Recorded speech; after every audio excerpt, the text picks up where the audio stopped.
মমতা ব্যানার্জি একজন চরম মিথ্যেবাদী মুখ্যমন্ত্রী। লাইভ স্ট্রিমিংয়ে বাংলার মানুষ দেখত যে উনি ওনার ব্যক্তিগত পরিস্থিতি থেকে কিভাবে ডাক্তার এসপি দাসকে দিয়ে দুর্নীতি করেছেন। আজকে ডক্টর সন্দীপ ঘোষের বাড়ি থেকে মেডিকেল পরীক্ষার খাতা উদ্ধার হয়েছে। আমি তাদের তালিকা প্রকাশ করতে পারি। তৃণমূলের প্রভাবশালী 20 জন নেতা তাদের ছেলে কিংবা মেয়েকে জয়েন্ট এন্ট্রান্সের মাধ্যমে ঘুর পথে পাস করিয়েছে। মমতা ব্যানার্জির বিরুদ্ধে সরাসরি বিস্ফোরক অভিযোগ শুভেন্দু অধিকারীর। তিনি বলছেন যে মমতা ব্যানার্জি লাইভ টেলিকাস্ট করলে এসপি দাসের পর্দাও তো ফাঁস হয়ে যেত। শুক্রবার নৈহাটিতে যান রাজ্যের বিরোধী দলনেতা শুভেন্দু অধিকারী। সেখানে গিয়ে তিনি বলেন যে মমতা ব্যানার্জি একজন চরম মিথ্যেবাদী মুখ্যমন্ত্রী। লাইভ স্ট্রিমিংয়ে বাংলার মানুষ দেখত যে উনি ওনার ব্যক্তিগত থেকে ডাক্তার এসপি দাসকে দিয়ে দুর্নীতি করেছেন। আজকে ডাক্তার সন্দীপ ঘোষের বাড়ি থেকে মেডিকেল পরীক্ষার খাতা উদ্ধার হয়েছে। আমি তাদের তালিকা প্রকাশ করতে পারি। তৃণমূলের প্রভাবশালী 20 জন নেতা তাদের ছেলে কিংবা মেয়েকে জয়েন্ট এন্ট্রান্সের মাধ্যমে ঘুর পথে পাশ করানো হয়েছিল। ভুয়ো ডাক্তার কি বলছেন শুভেন্দু অধিকারী, শোনাবো। মুখ্যমন্ত্রীর অহংকার, দম্ভ, বাড়তুমি, উনি একটা চরম মিথ্যাবাদী মুখ্যমন্ত্রী। লাইভ স্ট্রিমে বাংলার মানুষ দেখতো যে উনি ওনার পার্সোনাল চিকিৎসক ডাক্তার এসপি দাসকে দিয়ে কিভাবে দুর্নীতি করেছেন। আজকে সন্দীপ ঘোষের বাড়ি থেকে ডাক্তারি মেডিকেল পরীক্ষার খাতা প্রশ্ন পাওয়া যায়। ভাবতে পারছেন? আমি তো তালিকা প্রকাশ করে দিতে পারি। নির্মল বাজি সহ 20 জন তৃণমূল কংগ্রেসের প্রভাবশালী নেতা মেয়ে অথবা ছেলেকে যখন আমাদের নিট চালু হয়নি, জয়েন্ট এন্ট্রান্স রাজ্যের হাতে পাস করানো হয়েছে। ভুয়া ডাক্তার, ভুয়া শিক্ষকদের। কিন্তু একটা জিনিস হচ্ছে, উৎসব মন্ডলের বাড়ি তৃণমূলীরা হামলা করে যেহেতু যত কেস দিবে তত আজকেই কলকাতা হাইকোর্টের মহামান্য বিচারপতি রাজশ্রী ভরদ্বাজ হাওড়া পুলিশ এবং কলকাতা পুলিশকে ভৎসনা করেছেন। 4 জন ছাত্র নেতাকে গ্রেপ্তার, ইলিগ্যাল ঘোষণা করেছে কলকাতা হাইকোর্ট। এই নিয়ে আমার কলিগ দীপক দেবনাথের একটি রিপোর্ট দেখাবো। দেখো, আরজি কর ইস্যুতে রাজ্যের মুখ্যমন্ত্রী মমতা ব্যানার্জিকে প্রবল নিশানা করেছেন বিরোধী দলনেতা শুভেন্দু অধিকারী। তুমি জানো যে গত বৃহস্পতিবার দিন জুনিয়র ডাক্তারদের সাথে যে মিটিং হওয়ার কথা ছিল মুখ্যমন্ত্রী মমতা ব্যানার্জির, সেই বৈঠক কিন্তু ভেস্তে গেছে এবং সেই ভেস্তে যাওয়ার কারণ হিসেবে মুখ্যমন্ত্রীকেই দায়ী করেছেন শুভেন্দু অধিকারী।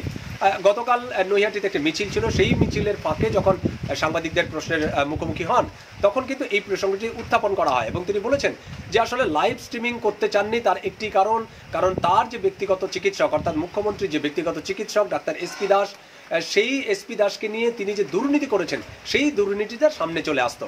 এই জন্যই তিনি মুখ্যমন্ত্রী লাইভ স্ট্রিমিং করেননি, অর্থাৎ লাইভ সম্প্রচার করেননি এবং সেই কারণে তিনি ভেস্তে চেয়ে গেছেন এবং মুখ্যমন্ত্রীকে চিটিংবাজ, মুখ্যমন্ত্রীকে ধাপ্পাবাজ, কখনো অহংকারী, কখনো ঔদ্ধত্যকারী এরকম একটি আখ্যা দিয়ে মুখ্যমন্ত্রীকে মানে শুভেন্দু অধিকারী এও বলেছেন যে আসলে মুখ্যমন্ত্রী এতটাই মিথ্যাচার করতে পছন্দ করেন, তিনি ক্যামেরাম্যানকে সাথে নিয়ে ঘোরেন এবং তুমি জানো যে কুয়াশার সময় বা শীতকালে চা বাগানে চা হয় না, কিন্তু সেই শীতকালে গিয়েও কুয়াশার মধ্যে গিয়েও কিন্তু তিনি চা বাগানে দাঁড়িয়ে ছবি তুলেছেন এবং চা শ্রমিকদের ডেকে এনে ছবি তুলেছেন। শুধু তাই নয়, ঘাটালে যখন তিনি যান বা গিয়েছিলেন সেই সময় আমরা দেখেছি, মানে শুভেন্দু অধিকারীর যে দাবি যে ঘাটালে গিয়েও মুখ্যমন্ত্রী শুকনো জায়গায় দাঁড়িয়েছিলেন, কিন্তু যখন ছবি তোলার সময় এসেছিল তখন কিন্তু তিনি জলে নেমে পা পাতা জলে দাঁড়িয়ে সেখান থেকে ছবি তোলেন। সুতরাং এই মুখ্যমন্ত্রীটা মানে এতটাই মিথ্যাচারী যে এর থেকে ভালো কিছু আশা করা যায় না। এবং তুমি জানো যে গতকালকে তৃণমূল নেতা কুণাল ঘোষ তিনি একটি অডিও ক্লিপ ভাইরাল করেছেন এবং সামনে এনেছেন। সেই অডিও ক্লিপ নিয়ে তিনি বলেছেন, শুভেন্দু অধিকারী বলেছেন যে অডিও ক্লিপ দিয়ে জুনিয়র ডাক্তারদের এই আন্দোলনকে প্রতিহত করা যাবে না বা জুনিয়র ডাক্তারদেরকে ভয় দেখানো যাবে না, কারণ সুপ্রিম কোর্টও ভয় দেখাতে পারেনি এবং তাদের মেরুদণ্ড বা তাদের শিরদাঁড়াটা সোজা আছে, শিরদাঁড়াটা শরীরের মধ্যে থেকে বেরোয়নি এবং শুধু তাই নয়, এর উপরে মানে জুনিয়র ডাক্তারদের উপরে যদি কোনো হামলা হয় সেটা বিজেপি বুঝে নেবে, এরকম হুঁশিয়ারি দিয়েছেন এ রাজ্যের বিরোধী দলনেতা। এবং তিনি বলেছেন যে তার কাছে কিছু তালিকা আছে, 20 জন তৃণমূলের প্রভাবশালী নেতা নেত্রী তাদের সন্তানদের, তাদের ছেলে কিংবা মেয়ে ঘুর পথে, এই তখনও নিট চালু হয়নি, ঘুর পথে তাদের ছেলে মেয়েদেরকে দিয়ে পাশ করিয়েছেন, ডাক্তারি পাশ করিয়েছেন, তাদেরকে ভুয়ো ডাক্তার আখ্যা দিয়েছেন এবং দরকার হলে তার কাছে সেই লিস্ট আছে, সেই লিস্টও সেই তালিকাও প্রকাশ করতে পারেন তিনি সেই সব নেতা নেত্রীদের। এরকম একটি মারাত্মক বিস্ফোরক একটি দাবি করেছেন।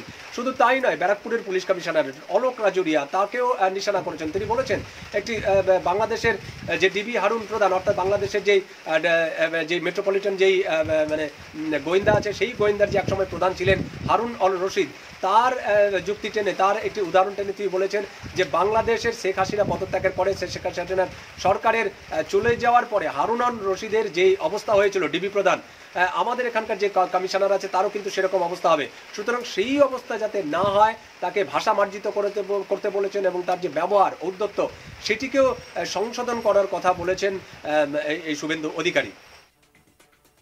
মমতা ব্যানার্জিকে এবার মিথ্যেবাদী বললেন শুভেন্দু অধিকারী। তিনি বলছেন যে মমতা ব্যানার্জি একটা চরম মিথ্যেবাদী মুখ্যমন্ত্রী। লাইভ স্ট্রিমিংয়ে বাংলার মানুষ দেখতো যে উনি ওনার ব্যক্তিগতভাবে ডক্টর এসপি দাসকে দিয়ে দুর্নীতি করিয়েছেন। আজকে ডক্টর সন্দীপ ঘোষের বাড়ি থেকে মেডিকেল পরীক্ষার খাতা উদ্ধার হয়েছে। আমি তাদের তালিকা প্রকাশ করতে পারি। তৃণমূলের প্রভাবশালী 20 জন নেতা তাদের ছেলে কিংবা মেয়েকে জয়েন্ট এন্ট্রান্সের মাধ্যমে ঘুর পথে পাশ করিয়েছিল।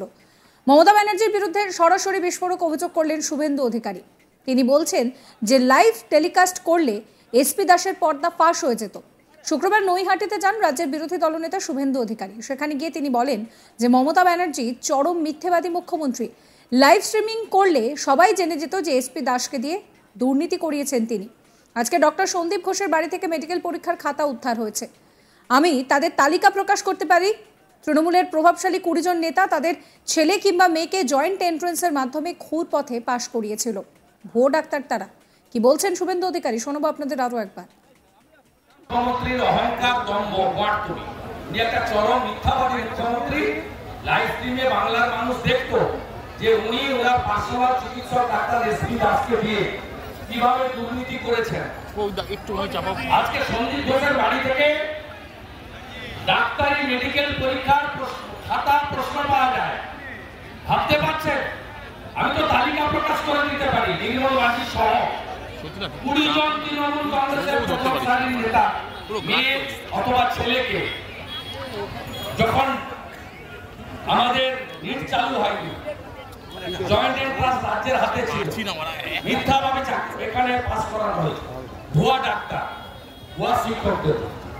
কিন্তু একটা জিনিস হচ্ছে, উৎসব মন্ডলের বাড়ি তৃণমূলীরা হামলা করে, যেহেতু যত কেস দিবে তত আজকেই কলকাতা হাইকোর্টের মাননীয় বিচারপতি রাজশ্রী বড়কার হাওড়া পুলিশ এবং কলকাতা পুলিশকে ভৎসনা করেছেন। 4 জন ছাত্র নেতাকে গ্রেপ্তার, ইলিগাল ঘোষণা করেছে কলকাতা হাইকোর্ট। আজকে সাবস্ক্রাইব করবেন আজ তাক বাংলার ইউটিউব চ্যানেলকে, ফলো করবেন হোয়াটসঅ্যাপ চ্যানেলও।